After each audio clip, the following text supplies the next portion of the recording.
right, so Real Scene Sports Media is happy to be here with coach and jiu-jitsu expert, Mr. Mike Wacker. How are you, Coach? Doing great, man. Good to see you again. Excellent, thank you. We're happy to be here. Can you tell the viewers a little bit about yourself? Well, I've been running Blackhole Jujitsu since I was 17 years old. Been training martial arts since I was 7. I've been lucky enough to make this a career because it's my passion in life, and I have one of the best schools in the area, and I'm looking forward to creating many more champions as we go. Excellent. So you've been involved for quite a few years in jiu-jitsu. What gave you that passion? Well, I started training, like I said, martial arts at 7, and the Ninja Turtles were like my motivation to get in there and do martial arts.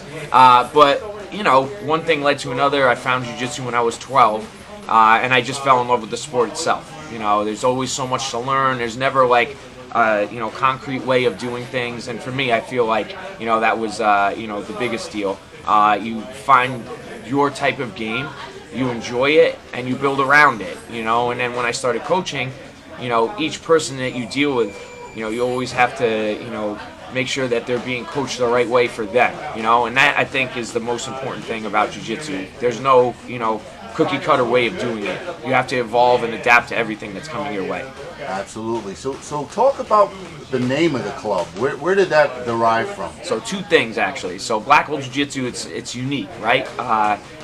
Mostly because when I was 17, I started teaching my friends out of a basement, and it was my parents' basement, and I built it with my grandfather. It was like a small little room. We had 3 little fold-out mats there, and being that it was in my basement, our nickname for the basement was a black hole. There wasn't much down there. Wow. So that's we'd always tell each other, all right, we're going to the black hole today, and we go down and we go train. On top of that, I got the colors because I'm a diehard Raider fan, unfortunately, and it hurts my heart to say that. So the silver and black, awesome. runs deep through my veins. So I'm like, you know what? I'm gonna combine the two, and the main cheering section for the Las Vegas Raiders now is called the Black Hole.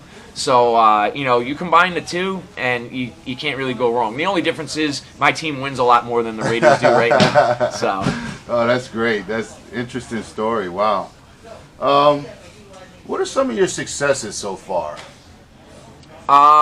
As far as personal or as far as the school is concerned? We'll take it right now. We'll take it down the alley of the school. We're going down the school. All right. I mean, look, I started in my parents' basement, right? I started at 17 years old. I was a senior in high school. I didn't know what I was doing. I talk about this quite often. I had a lot of trial and errors. By rights, I shouldn't be in business. I didn't have someone bringing me up and coaching me along the way, the proper way of doing things. So I've learned the hard way in a lot of different areas. But I think that, being in coaching and being in business for as long as I have been now, I think that we have a great system that works. Our competitors do really well from white to black belt. We have a lot of people that compete on the pro stage. And I was able to grow a business at a very young age, at 17 years old, into something that's really, really special, not just in our area, but we have 5 locations now. Wow, so we have Wappingers, which is where we're at right now. And we have Mayapack, Westchester, New Paltz, and we're also in Connecticut now out of Oxford. That is impressive, Coach. Very impressive. And you just came like they say, you got it out of the mud. You know what I mean? And you're building an empire, so to speak. And that's awesome. Yeah, with great people.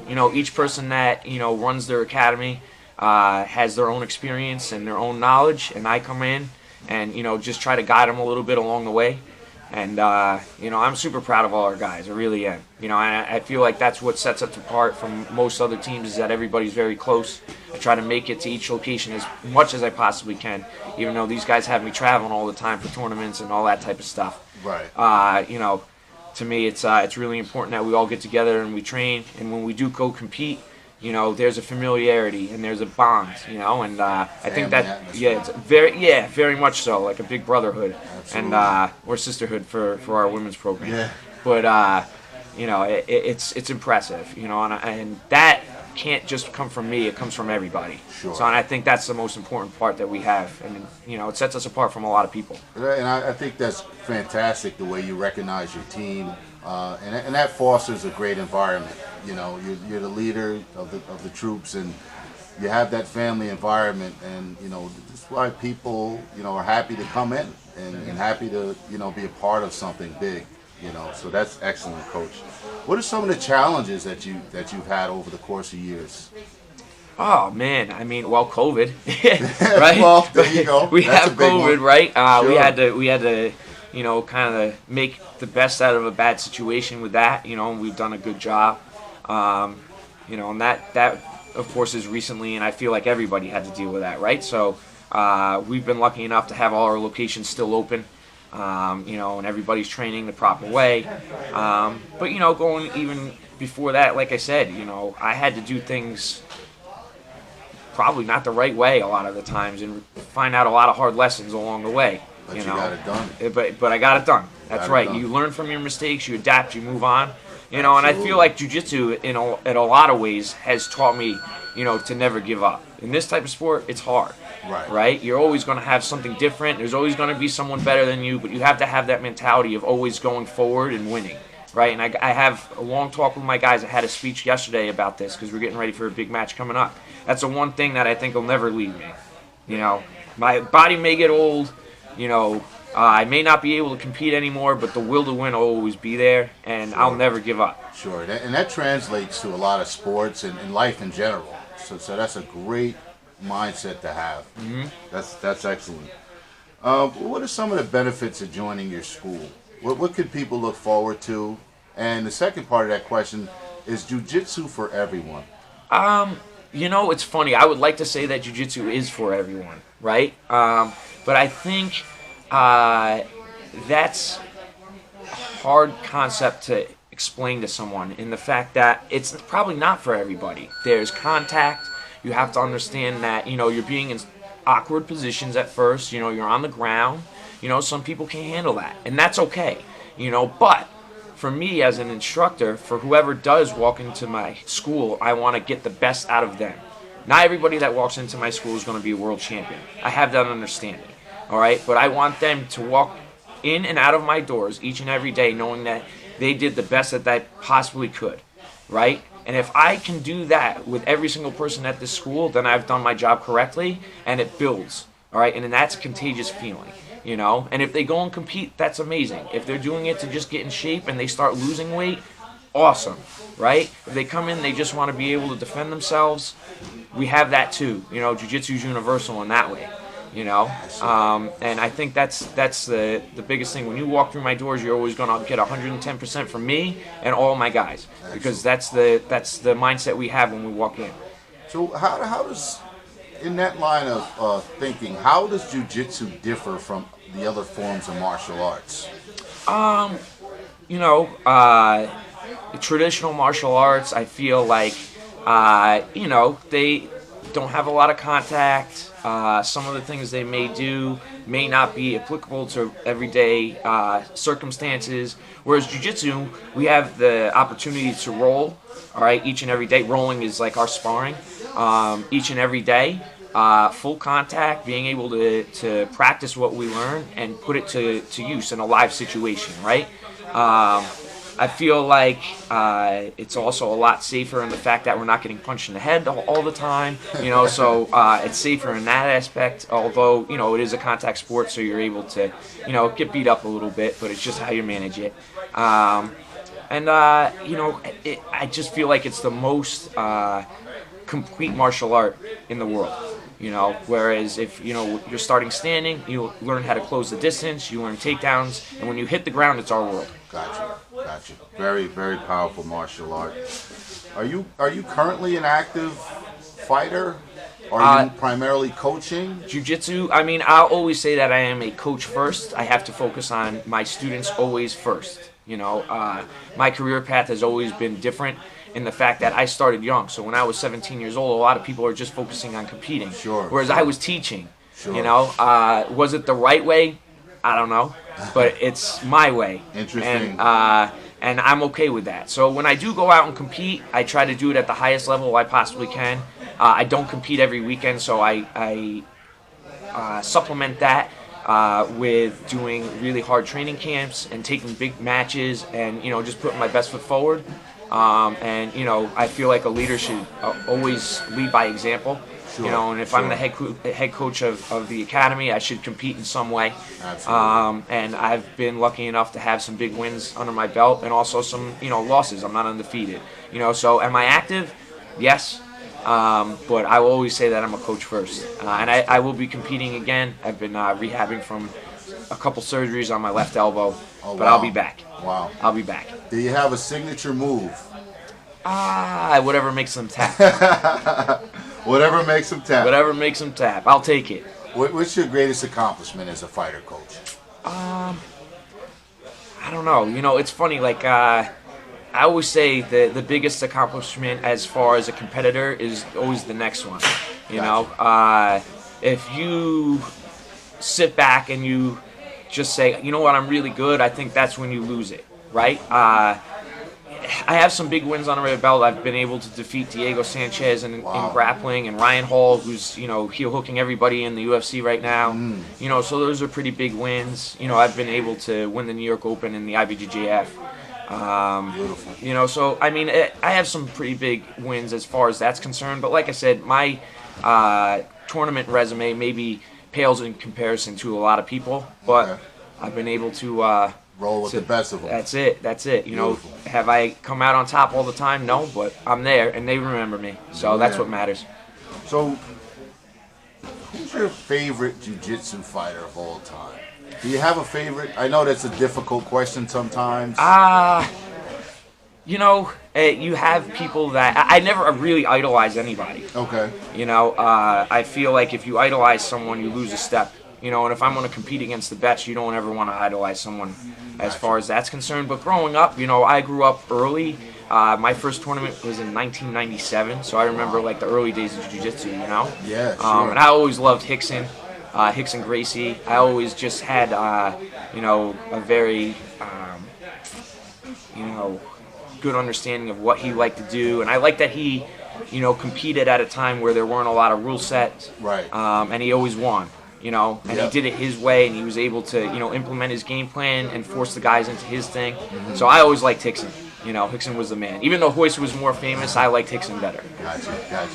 So, MMA is becoming like super popular over the last few years. Do you see it even growing further than where it is now? Yeah, it's huge right now. It's huge right now, but you're going to see fighters get even better. You've seen it like even within the past, 10, 15 years. Just the champions from 15 years ago would have a very hard time with the champions now. Sure. Just because the game has evolved. And the other thing is that, especially in this country, MMA is starting younger, right? I have 3-year-olds in my school that are training, right? Like, you go back in the 90s, I was probably one of the younger ones at 12, 13 years old. Right. They have 8 years experience on me now, and they do everything. So you start with jiu-jitsu, and then you get your striking involved, so I mean, it's just, you're going to see it really take off, and the level of talent is going to go up. And the other thing, too, I think, is that the women's MMA scene is really starting to grow now, too. Oh, it absolutely is. So that, as a whole, I think that is not where it will be, in another 5, 10, 15 years. You're going to see amazing women athletes coming out of there. Excellent. So, let's get a little levity in the situation. What's a fun fact about you, Coach? Fun fact about me. I'm a big nerd. You would never guess that. Yeah, I am a big comic book nerd. I don't actually enjoy watching jiu-jitsu matches that don't involve my students. I enjoy watching football on Sundays. As I said, diehard Raider fan, right? Yep. I enjoy watching baseball. And I enjoy studying coaching other than jiu-jitsu coaches. I enjoy studying. Yeah, I think that as much as it's an individual sport, it's also a team sport. And if you can build a great team, then you will have more people at a higher level. If you just have individuals, you have nothing. Yep. Right? So if you grow together, now you have something special. My legacy, I always say, is going to be remembered through my students, not so much me. right? So I think that's the biggest fun facts about me, and I'll have debates on who the best comic book character is any day. Name one. My favorite depends. Where we going, Marvel or DC? Let's go Marvel. Marvel.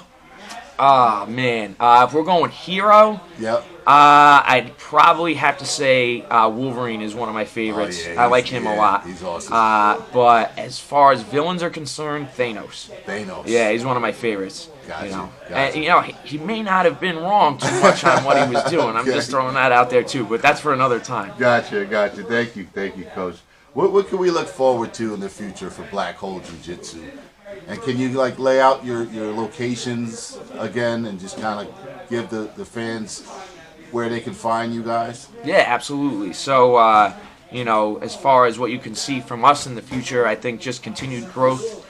You know, I think we have a bunch of up-and-comers. I feel like we're at kind of the baseline. You know, and I always tell my guys, we don't come from a major affiliation, right? We've grown, you know, from my basement. Now we have 5 schools, right? But, you know, we always have to do things the hard way, right? So I always say you have to have a chip on the shoulder, and you have to understand that. You know, we're not Henzo Gracie's, we're not 10th Planet, we're not Alliance, you know? So if you want to build something special and become one of those teams, you always have to do it the hard way. Your performances will speak for itself. Absolutely. All right? And if we go out there and we perform at the level that we should, we're going to build our name. So in another 10 years, I want to see Blackhole Jiu-Jitsu at the top of the heap. It will be. You know? That's my goal, you know? And if it's not in 10 years, then I want it in 15. But I'm never going to stop until it's there. You know? And like I said, that mentality is never going to go away from me. I may be old and gray, but I'm going to keep going, you know? And, you know, our locations right now, like I said, are in Wappingers Falls. We have New Paltz, Mayapack, Westchester, and Oxford, Connecticut. You know, and hey, you never know. There may be more. But, you know, if we're going to open up another school, I want it with the right person and someone that is like-minded and will continue on what we're doing here. Beautiful. Well, Real Scene Sports Media is here with Mr. Mike Wacker. Thank you so much, Coach, for having us. An excellent interview, very insightful, and we thank you. And we know big things are going to come out of your camp, and we look forward to it. Thank you very much for having me, man. I appreciate it. Yes, sir. Real Scene Sports Media. It's real.